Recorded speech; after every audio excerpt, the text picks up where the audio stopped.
Okay, so today we're diving into a historical theory from our source material that is, well, it's pretty out there.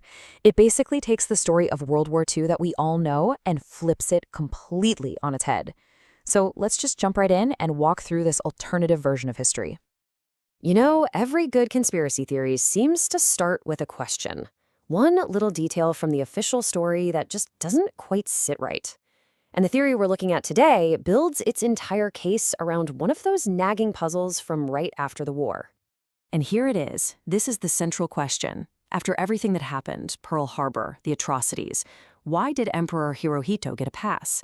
Why was he never put on trial for war crimes? According to our source, the answer to this question is the key that unlocks a completely different reality. And the source really leans into this. It's basically saying, look, forget how strange our theory sounds for a second. Isn't the official story weirder? It suggests this wasn't just some political convenience. It was a clue that something much, much bigger was going on behind the curtain. So where does this all lead? Well, it leads straight to the absolute core of this theory. The source argues that the whole story of an Allied victory just doesn't add up. Why? Because they claim the Allies didn't actually win. They walked right into a trap. And here's the bombshell. The claim is that the United States secretly lost World War II. It didn't win. It was forced to surrender. And the reason, according to this theory, was a secret weapon that changed everything without anyone ever knowing. So let's break down this supposed weapon. Think of it like a very early smart bomb.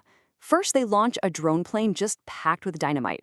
Then, a pilot in another plane, safely behind it, flies the drone remotely. For the final approach, a submarine pops up nearby to give it that last bit of guidance. The result? A perfect, guaranteed hit on an enemy ship every single time. A weapon like that would have made the entire US Navy pretty much useless overnight. So, what do you do when your greatest military asset is suddenly a fleet of sitting ducks? According to this theory, the United States had no other option. It secretly surrendered. And this hidden event, the source says, was the real beginning of the post-war world. But it doesn't just stop at a secret surrender. No, this theory goes much further. It claims that surrender was just the first step in a very long, very quiet occupation of not just America, but the entire world. This wasn't about a victory parade. It was about a slow, generational takeover. And the source actually lays out a timeline for this whole thing. It starts right after the war, with the Good Guys 1 story being sold to the world as a cover. The plan then allegedly moves forward for decades, hitting a major milestone at the 75-year mark, with what the source calls a culling mechanism, before a final public takeover is planned for the 80-year mark. So the whole idea here is this massive global deception. We were all told one story, a comforting story, while the real power structure changed completely. In this version of history, Japan never really left the countries it occupied. It just moved its operations into enormous, hidden bases deep underground. Okay, so if you're running a secret occupation, how do you keep an entire population under control without them knowing it?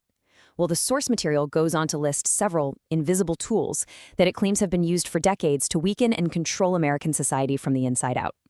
First on the list is something called the pocket weapon. And yep, they're talking about the cell phone. In this theory, it's not a tool for communication, it's the #1 technology for mind manipulation, a weapon that was intentionally put into every single person's pocket. Next up, we have the vapor weapon.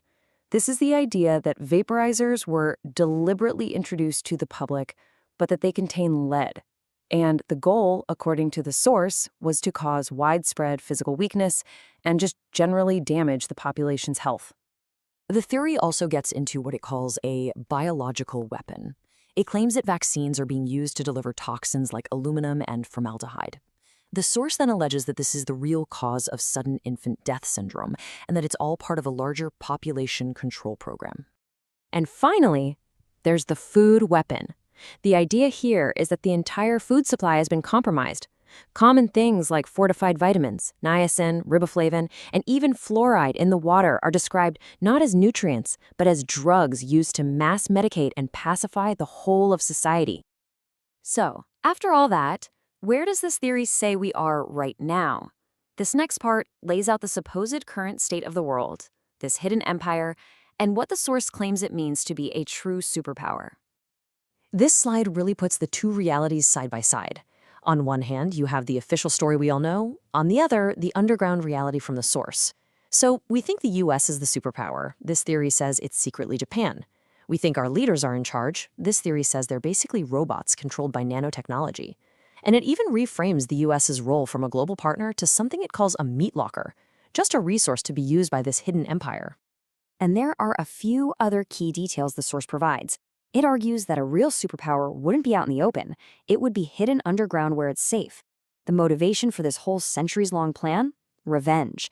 Revenge for Commoner Perry, forcing Japan to open its borders way back in the 1800s. The theory even claims that the massive 2011 tsunami in Japan was actually the result of a failed US military attack on this very underground empire. Now, after laying all of that out, the source doesn't really end with a summary. Instead, it circles all the way back to the beginning, to that one question that started this whole thing. And so we end right where we started. The source doesn't ask you to believe this wild story. It just presents it as one possible, albeit elaborate, answer to a very real and very strange historical fact. It just leaves you with one final thought. Which story, when you really think about it, is stranger?